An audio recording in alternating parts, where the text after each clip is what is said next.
오늘 은혜 받으실 하나님의 말씀은 갈라디아서 5장 22절에서 23절까지 말씀입니다.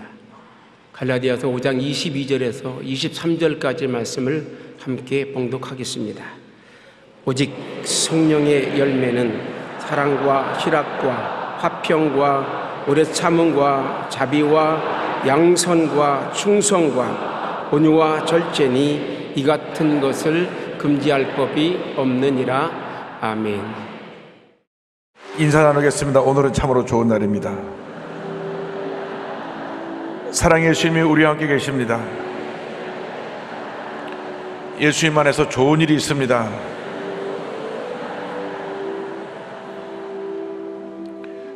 최근 아시아 지역에 선교를 다녀오면서 굉장히 놀란 것이 있습니다. 첫째로는 참석자들이 대부분 젊은이들이라고 하는 것입니다. 많은 젊은이들이 주님 앞에 나오고 있습니다. 그들의 삶을 주 앞에 헌신하고 있습니다.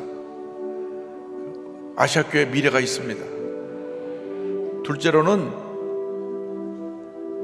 저들이 우리처럼 간절히 기도한다고 하는 것입니다. 어떻게 보면 우리보다 더 열심히 기도하는 것 같습니다. 70년대, 80년대 간절한 기도, 종을 쳐도 끝이지 않는 그 부르짖는 기도가 지금 아시아 전역에서 일어나고 있습니다. 옛날에는 그렇게 기도 못했습니다. 통성기도 시켜도 5분을 가지 못했는데 20분, 30분 간절히 부르짖어 기도합니다. 그래서 우리도 정신 차려야 되겠다. 우리 교회도 더 젊어져야 되고 우리 교회 기도가 더 뜨거워져야 되겠다. 그렇게 해서 우리가 정말 하나님 앞에 더 귀하게 준비되어져서 쓰임받게 되기를 바랍니다. 60주년을 맞이하면서 우리 교회가 다시 한번 영적으로 재무장하고 제2의 봉역사에 있기를 간절히 소원합니다. 항상 진실케 내 맘 바꾸사 하나님답게 하여 주소서. 주는 토기장이 나는 진우 날 빚으소서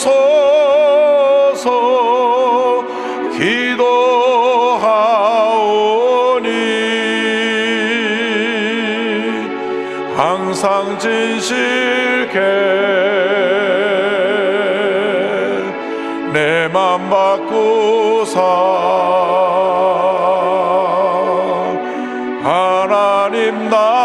하나님답게 하여 주소서. 항상 진실케 내 맘 바꾸사 항상 진실케 내 맘 바꾸사 하나님답게 하여 주소서. 주는 토기장이 나는 진우 날 빚으소서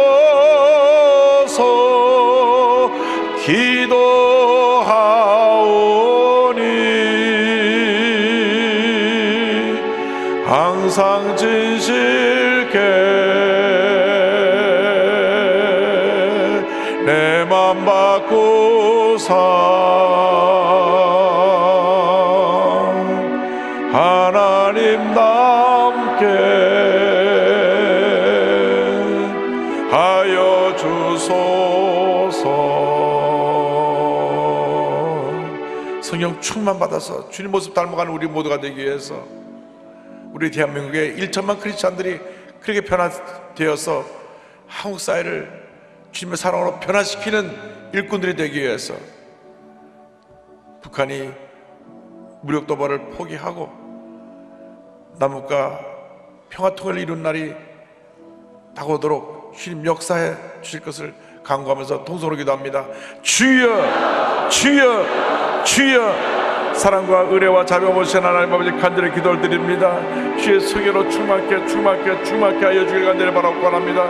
사랑과 희락과 화평과 우리 참과 자비와 양성과 충성과 온유와 절제 얼마가 풍성히 맺어서 우리 모습이 주님 모습 닮아가게 하여 주옵소서. 변화된 크리스찬들이 되게 하여 주옵소서. 사랑의 시청자들이 되게 하여 주옵소서. 하나님 세상을 변화시키는 주님의 것들 되게 하여 주옵소서. 1천만 크리스찬이 대한민국을 바꿔버리게 하여 주옵시고, 북한이 무력 도발을 포기하고 남북 간의 평화 통일을 이루어서 주의 복음 통일로 주의 대한민국 주 앞에 돌아오는 날이 다가오게 하여 주시옵소서. 하나님 아버지, 영상을 통해 함께되는 모든 예배 초소에 은혜 내려주시고 성령으로 역사하여 주옵소서. 우리들의 죄와 허물을 주님 앞에 회개하오니 용서하여 주시고 우리를 치료하시고 회복하시고 새롭게 하여 주셔서 성령 충만마다 하나님 앞에 귀한 사명 잘 감당하는 제보들 드러내게 간절히 바라옵고 합니다. 오, 주님만 믿고 의지와 바라봅니다. 주님만 믿고 의지와 바라봅니다. 주의 성령이여, 주의 성령이여, 주의 성령이여, 임하시옵소서. 바람같이 불가의 생수가 임하시옵소서. 하나님의 놀라운 은혜로 역사주와 함께하여 주옵소서. 영사를 통해 함께 예배드리는 제자교회 지교회 성전, 직하성전, 지방교회 특별히 개척교회, 해외 선교지교회, 일본, 홍콩, 베트남, 아시아, 인터넷으로 전 세계에서 함께하는 예배 성도들까지 또 구TV로 예배드리는 성도들까지 은혜 내려주시고 함께하여 주셔서 그의 삶에 큰 은혜와 축복과 변화가 있게 하여 주옵소서. 우리 삶의 첫째도 예수님, 둘째도 예수님, 마지막도 예수님입니다. 예수님만이 존귀케 되는 복된 시간 되게 하여 주시고 하나님의 영광만이 우리 삶 가운데 나타나게 하여 주옵소서. 주님의 시간입니다. 주님께서 축원하여 주시고 홀로 영광을 받으시옵소서. 주님 감사하고 또 감사하고 또 감사합니다. 항상 지실게 내 맘 바꾸사 하나님답게 하여 주소서. 사랑과 은혜와 자비가 무한하신 하나님 아버지, 우리가 예수 믿는다고 하면서 때때로 성령 충만하지 못해서 하나님 영광 가리고 부끄러운 모습으로 살았던 것을 회개합니다. 주님, 우리들이 진정으로 변화되어서 우리로 인하여 우리 가정이 변화되고 우리 이웃이 변화되고 이 사회가 변화되고 대한민국이 변화되는 놀라운 은혜가 임하게 하여 주옵소서. 예수님의 이름으로 기도 올리옵나이다. 아멘. 오늘은 성의 열매 세 번째 시간으로 충성과 온유와 절제에 대해서 함께 말씀의 은혜를 나누기 원합니다. 함께 따라해 주시겠습니까? 충성, 온유, 절제. 성령에 9가지 열매가 있는데 한 열매 속에 9가지 내용이 담겨 있는데 첫째, 세 번째 열매는 하나님과 나와의 관계에서 나타나는 특징으로서 사랑과 희락, 기쁨, 화평, 평안이고, 두 번째 그룹은 나와 이웃과의 관계에서 나타나는 열매 특징으로서 오래 참음, 자비, 친절함을 펴는 것, 양선, 착하게 사는 것입니다. 세 번째 그룹은 나 자신과의 관계에서 나타나는 특징으로서 충성과 온유와 절제입니다. 일곱 번째 충성의 항목에 대해서 우리 함께 은혜 나누기 원합니다. 이 충성이라는 말의 헬라어는 피스티스라 그래서 믿음, 신실함, 그런 의미가 담겨 있습니다. 다시 말씀드리면 충성이라는 것의 의미는 하나님 앞에서 내가 믿음으로 최선의 모습을 나타내는 것, 하나님께 인정받는 모습으로 살아가는 것이 바로 충성입니다. 사람들은 눈에 보이는 사람 앞에 잘 보려고 노력을 합니다. 그러나 때때로 질되지 않게 그저 그 사람의 비율을 맞추기 위해서 그 사람이 지금 높은 위치에 있기 때문에 잘하는 척하는 모습을 보일 때가 참 많습니다. 이것은 충성이 아닙니다. 이것은 위선의 모습입니다. 진정한 크리스찬의 충성이라고 하는 것은 하나님 앞에서 내가 믿음의 자세로 최선을 다하는 것을 말씀합니다. 하나님께서 그와 같은 자들에게 복을 내려주시는 것입니다. 디모데전서 1장 12절은 설명합니다. 나를 능하게 하신 그래서 예수 우리 주께 내가 감사함은 나를 충성되이 여겨 내게 직분을 맡기심이니 성경은 말씀합니다. 하나님께서 우리를 충성되이 여겨서 직분을 맡기셨다고 하는 것입니다. 교회 직분은 그와 같은 것입니다. 하나님의 일을 하기 위해서 주님께서 직분을 주시고 기쁨과 감사함으로 믿음의 자세로 충성하도록 사명을 부여해 주신 것입니다. 그래서 교회 직분은 계급장이 아닙니다. 섬김의 직분이요 영광스러운 직분입니다. 평소로 있을 때는 불평도하고 부정적인 얘기도 때때로 할 수도 있고 또 감정을 다 표현해서 소리치고 다투고 싸울 수 있어도 일단 재직이 되면 그때부터는 그것을 하면 안 됩니다. 왜? 하나님의 영광을 위해서 교회를 섬기기 위해 세우신 직분자이기 때문에. 그래서 교회 직분자의 첫 출발점, 첫 걸음이 집사 직분인데 집사 직분은 디아코노스라고 해서 그 의미는 섬기는 자, 하인 그 같은 내용인 것입니다. 그래서 교회 집사님이 되면 교회의 머슴이 되고 하인이 되는 것입니다. 굳은 일은 다 앞장서서 하고 열심히 교회를 섬기고 예배가 은혜롭게 되게 하는데 충성을 다하는 직분이 바로 집사 직분입니다. 집사님 직분을 섬기다가 이제는 종신토록 교회에서 충성하는 일꾼이 되라 해서 다시 집사 직분의 머리로 세우신 직분자가 장로 직분인 것입니다. 장로 직분은 아주 영광스러운 직분입니다. 왜? 이제는 교회의 부흥을 위해서 일생을 바쳐 헌신하는 직분을 주신 것입니다. 모든 성도들의 대표로 세운 직분입니다. 그래서 그 직분자들로 인해서 교회가 견고히 서고 교회가 부흥하고 하나님의 큰 영광을 나타내게 되는 것입니다. 저에게는 참으로 감사한 것은 너무나 훌륭하신 장로들 많이 세워주셔서 장로들이 각 부서에서 충성헌신 봉사하여 교회 모든 행정적인 것이 아름답게 잘 되고 있고 부서에서 잘 섬겨주셔서 교회가 화목하고 부흥하고 성장하고 있음을 감사드립니다. 하나님의 은혜입니다. 그래서 우리에게 맡기신 직분을 맡기신 분은 우리 주님이시고 우리에게 원하시는 것은 충성이기 때문에 하나님 앞에서 최선을 다하는 삶을 살아가는 교회의 직분자들이 다 되시기를 주님의 이름으로 축원합니다. 예수님께서 달란트 비유로 그 맡은 자에게 충성에 대한 것을 해야 될 것을 가르쳐 주셨는데 한 사람에게 한 주인이 먼 곳을 가면서 5달란트, 2달란트, 1달란트를 맡겼습니다. 그런데 한 사람은 열심히 나가서 일을 해서 5달란트를 더 남기고 또 한 사람도 나가서 열심히 해서 2달란트 받은 사람이 2달란트를 남겼는데 1달란트 받은 사람은 나가서 일하지 않냐고 땅에 파묻어 놓고 놀았습니다. 주인이 돌아와서 이제 그 하인들이 일하는 것에 보고를 받고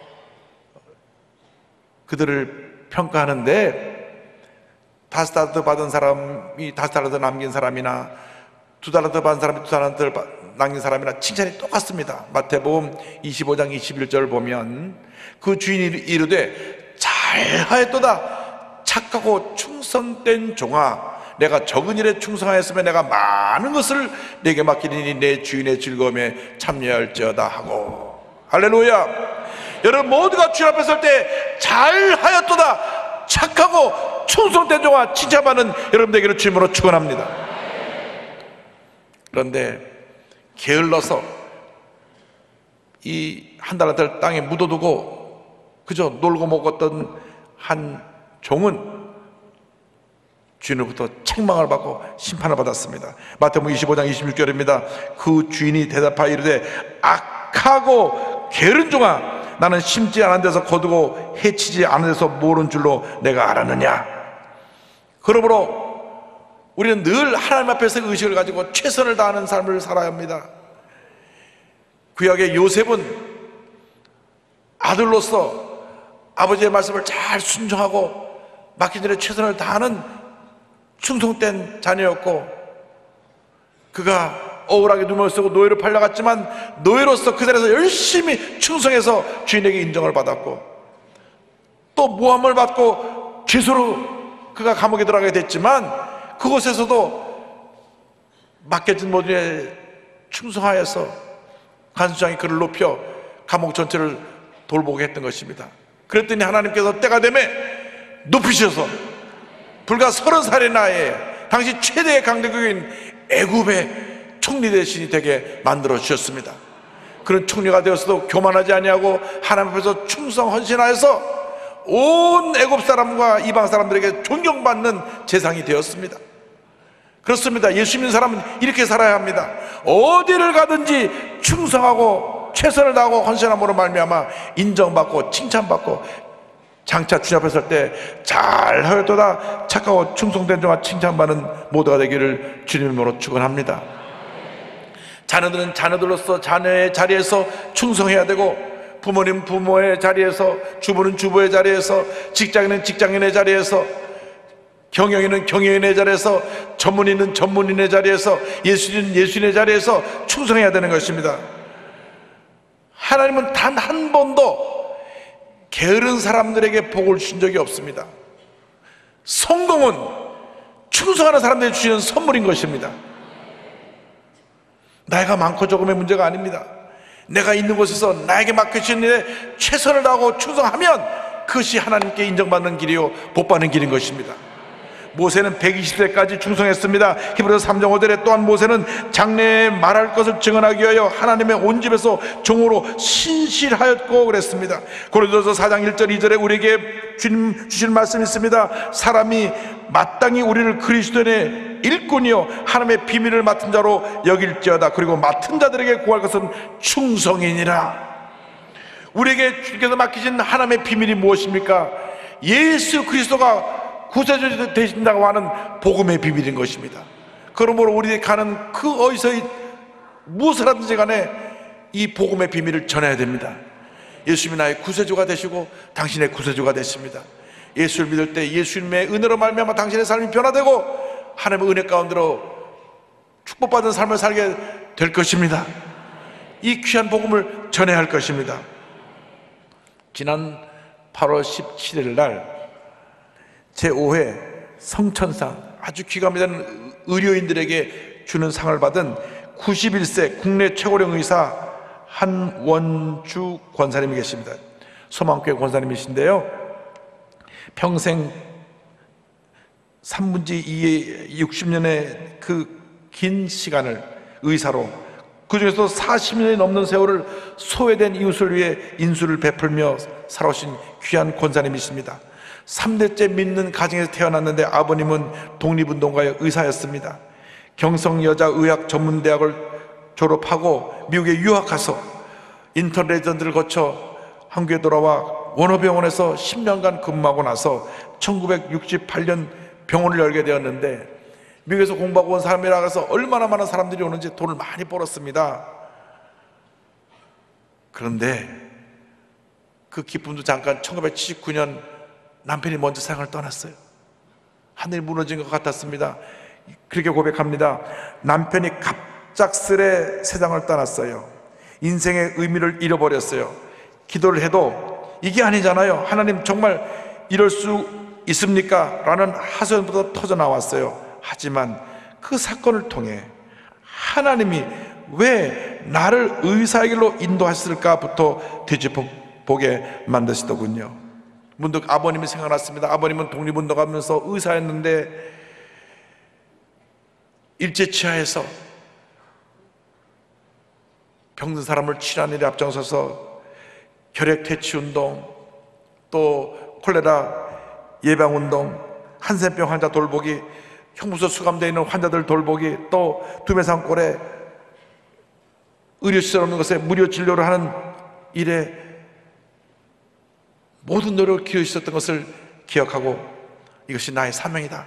나도 아버지처럼 내 주변에 돈이 없어 병원에 못 오는 사람, 여러 가지 형편이 힘들고 어려서 제대로 치료받지 못한 사람들을 돌보는 삶을 살아야 되겠다. 그래서 그때부터 지금까지 28년 동안 도시 영세민, 노숙자 등 어려운 환자들을 돌보기 시작했습니다. 어떤 사람에게는 생활비도 지원해주고 장학금까지 지원해 주었습니다. 82세가 되던 해 또 다른 사명을 맡습니다. 자신처럼 황혼 앞에서 노인 환자들을 섬기는 일입니다. 재활 요양병원과 종신계약을 했습니다. 내가 병원을 여기서 일할 수 있을 때까지, 마지막까지 여기서 일하다가 세상을 떠나겠다. 그의 그 귀한 삶이 알려져서 8월 17일 날 상을 받게 되었는데요, 이런 고백을 합니다. 제가 가진 것을 나누기 위해 의사로서 소임을 다했을 뿐인데 뜻하지 않게 영예로운 상을 받게 됐습니다. 제가 일할 수 있을 때까지 하되 치매 등 질병, 사고 때문에 일할 수 없을 때가 오면 이 병원에 입원하고 여기서 임종할 수 있도록 계약했어요. 아픈 사람 고치는 게 제가 할 일이거든요. 그걸 지금까지 할 수 있다는 게 너무 기뻐요. 하나님의 건강을 허락하실 때까지 사명을 이어가고 싶어요. 할렐루야!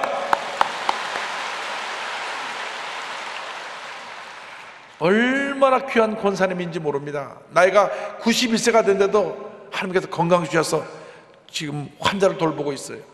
여러분, 어디서 무엇을 하든지 간에 여러분의 맡겨진 사명이 매우 중요한 것임을 깨닫고 최선을 다하는 여러분 되기를 주님으로 축원합니다. 그 다음 8번째가 온유입니다. 온유는 부드러운 성품을 말합니다.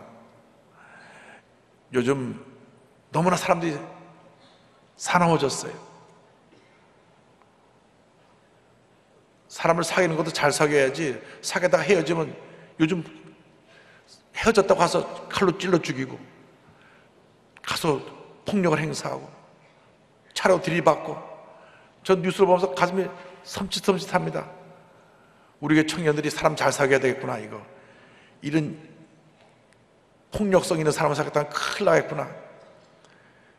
그래서 예수 믿는 사람들이 먼저 달라져서 세상을 변화시켜야 합니다. 우리가 예수 믿고 성령 충만 받고 난 후에는 온유해져야 됩니다. 온유해져야 됩니다.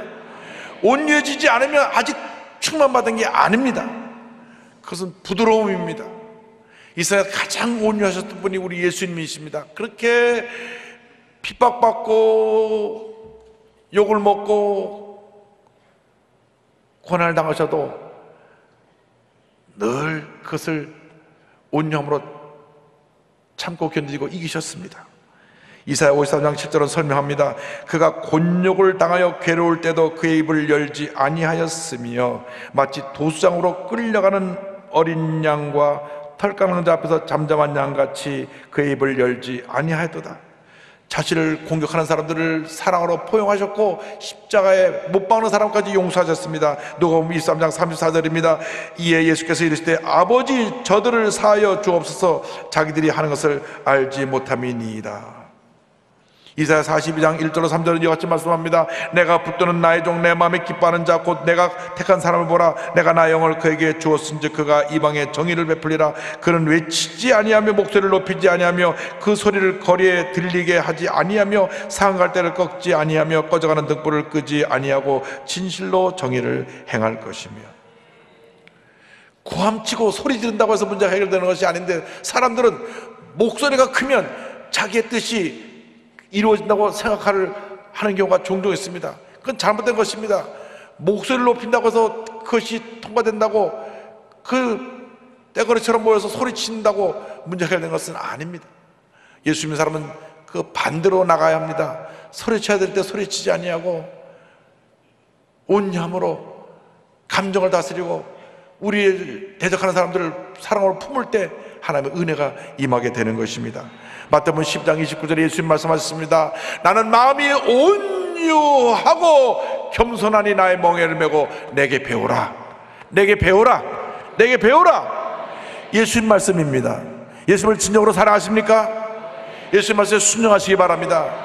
오늘부터 여러분 마음이 온유하고 겸손해지기를 주님으로 축원합니다.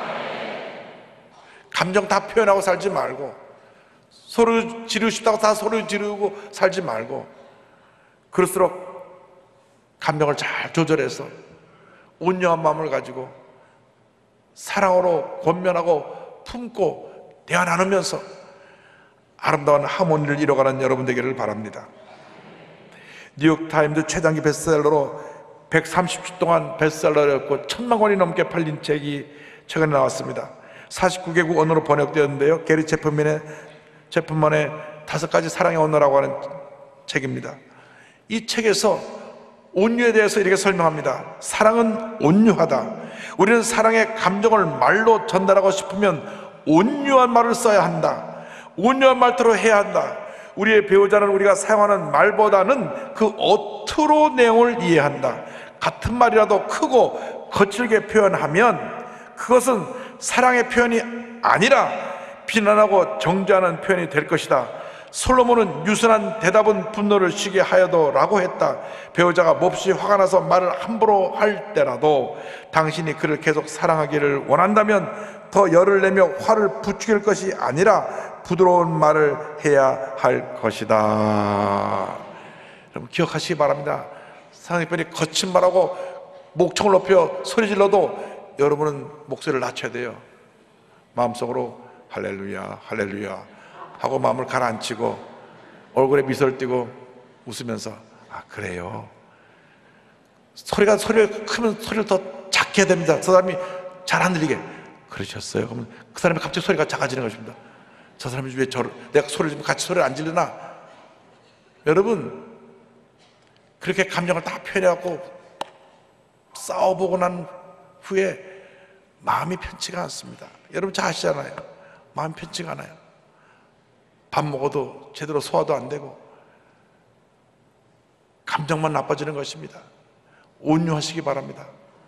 온유하면 마음이 평화로워지고, 온유하면 여유가 생기고, 온유하면 용서할 수 있는 마음이 생겨나는 것입니다.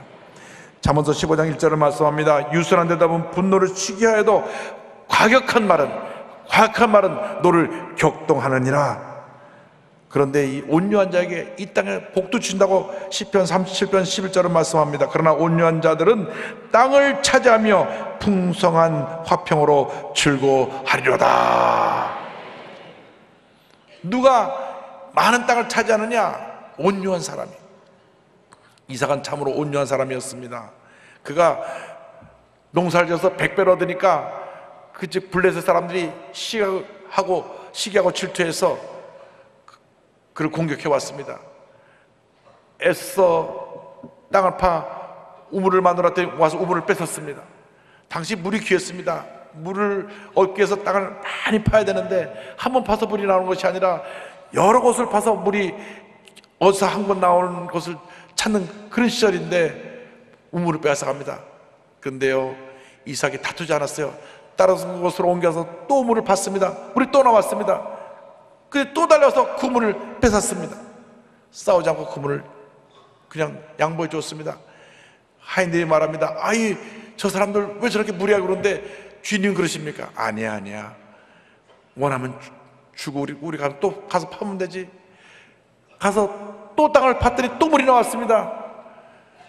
그제서야 알았습니다. 아, 저 사람은 하나님이 함께하는 사람이구나. 저 사람은 가는 데마다 물줄기가 따라다니는구나. 이제 그만 괴롭히자. 할렐루야. 여러분 이 같은 넉넉한 마음, 온유한 마음, 너그러운 마음을 갖고 살아가는 여러분 되기를 바랍니다. 지금까지 그렇게 살지 못했더라도 오늘 이 시간부터 결심해야 됩니다. 여유있게 너그러운 마음을 가지고 사랑을 베풀며 살면 인생이 행복해집니다. 아름다워집니다. 멋있는 인생으로 변화되는 것입니다.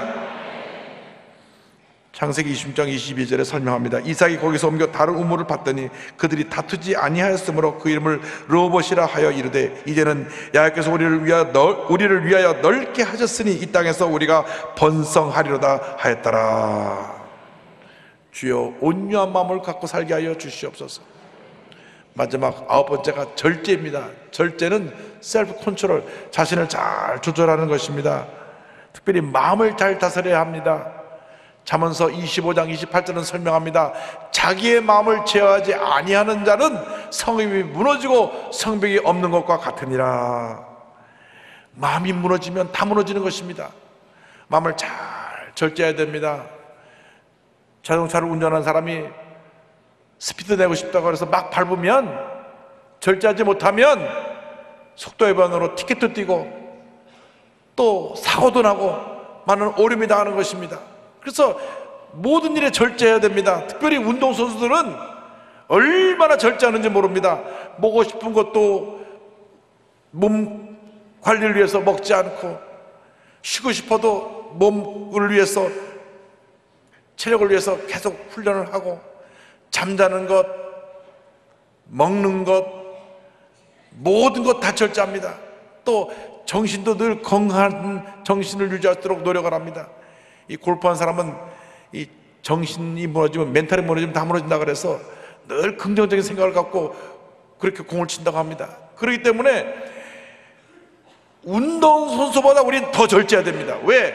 하나님의 자녀들이기 때문에, 하나님의 복받은 자녀들이기 때문에 우리가 감정 표현하고 싶다고 다 표현하고, 소리 지르고 싶다고 다 소리 지르고, 싸우고 싶다고 다 싸우면 안 됩니다. 그것은 절제하지 못하는 사람들의 모습입니다. 제가 설교 준비하다가 아주 재미있는 이야기를 읽었습니다. 돼지들이 모여서 하나님 앞에 인간을 고발했다고 합니다. 사람들이 먹을 것을 절제하지 못하는 사람을 가리켜서 돼지처럼 먹는다 그러는데, 절대로 돼지는 위에 7, 80%가 위가 차면 아무리 좋은 것 맛있는 것 갖다 놔도 먹질 않는데요, 과식하는 법이 없답니다. 여러분, 돼지가 많이 먹어서 배탈 났다는 얘기 들어봤습니까? 그런데 인간들이 자기들은 절제하지 못하면서 우리 보러 돼지같이 먹는다고 하는 우리를 갖다 오히려 모독했기 때문에 고발했다. 그 예화를 보면서 실제로 우리 인간들이 절제하지 못하면서 그렇게 절제하는 동물을 들어가지고 돼지처럼 먹는다 표현한 걸 보면 참 부끄럽다 생각이 들었습니다. 여러분, 하나님께서 우리에게 주신 은혜 가운데 하나가 절제 은혜입니다. 늘 우리는 모든 면에 절제해야 됩니다. 감정도 절제하고 삶의 모습도 절제해야 됩니다. 너무나 한국은 음식물 쓰레기가 막 남아서 그 음식물을 처치하지 못합니다. 대통령 신부님과 함께 식사를 한 적이 있는데 음식을 옆에 있는 분이 많이 남기니까, 딴 때는 그런 말씀 안 하시는데 음식 남기는 보고 한 말씀 하시더라고요. 음식물 남기지 마세요. 먹을 것이 없어 죽어가는 많은 사람들이 있습니다. 그 다음에 하신 말씀이 마음에 딱 걸립니다. 음식물 많이 남기는 것도 죄예요. 여러분, 지금부터는 남기지 말고 싹싹 긁혀가지고 절대로 남기면 안 됩니다. 특별히 뷔페 음식점 가가지고 막 이만큼 싸다가 반씩 남기면 절대 안 돼요. 먹을 만큼만 조금 가져다 먹고 피해서 딱 음식을 조절을 해야지, 절제하지 못하니까 이것이 문제입니다. 여러분, 예수 믿는 사람들이 범사에 절제해야 됩니다. 그래서 하나님 앞에서 정말 인정받고 사람 앞에서 칭찬받는 주님의 귀한 일꾼들이 되기를 바랍니다. 톨스토이의 글 가운데 사람에게는 어느 만큼의 땅이 필요한가라는 이야기가 있습니다. 그 주인공은 비흠이라고 하는 사람인데, 바움이라는 사람인데, 농부로서 늘 넓은 땅을 갖기를 소원했습니다. 내 원이 없이 큰 땅을 가지고 농사를 져봤으면 좋겠다. 그런데 소문을 들었는데 어느 고장에 가면 원하는 대로 땅을 준다. 그래서 그곳에 가봤더니 그 성주가 말하기를 하루 동안에 다녀올 수 있는 만큼 다녀오면 그 모든 땅을 다 1,000루블에 준다는 것입니다. 그래서 너무 신이 나서 다음날 아침 일찍 동이 트자마자 그곳에 가서 제가 이제 원하는 땅을 갖기 위해서 다녀오겠습니다. 출발점에서 달려나갔습니다. 그 대신 조건은 해지기 전에 그 조리로 돌아와야 돼요. 그러니까 해지기 전에 한 걸음이라도 더 가서 반환점에 돌아오기 위해서 막 또 가고 또 갑니다. 해를 바라보면서 해가 중전에서 넘어가면 다시 되돌아가야 되니까 달려가다가 더 이상 갈 수 없을 때까지 왔을 때 다시 뒤돌아가서 해지기 전에 열심히 다시 돌아와가지고 반환점에 와서 출발점 와서 탁 치고 쓰러졌는데 가보니 피토하고 심장마비로 죽었어요. 그의 하인이 그곳에 땅을 파고 묻어주었는데 그가 얻은 땅은 6자였습니다. 1m 80 관 들어가는 그 땅밖에 못 얻었어요. 절제하지 못한 우리 인생의 모습을 보여준 것입니다. 우리에게 주는 교훈이 있습니다. 야고보서 1장 15절에 욕심이 잉태한 즉 죄를 낳고 죄가 장성한 즉 사망을 낳느니라.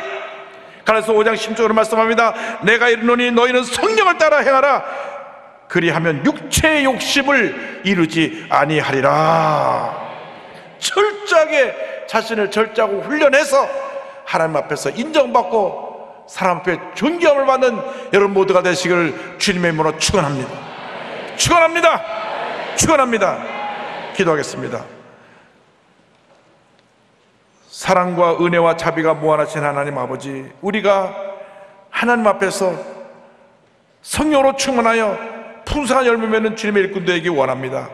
사랑과 희락과 화평과 오래 참음과 자비와 양선과 충성과 온유와 절제 열매를 맺는 저희 모두가 되게 하여 주시옵소서. 그리하여 우리가 변화되어서 우리 가정이 변화되고 이웃이 변화되고 이 대한민국이 변화되고 그래야 하나님의 영광이 온천에 나타날 수 있는 귀 같은 삶을 살아가는 저희 모두가 될 수 있도록 은혜 내려 주옵소서.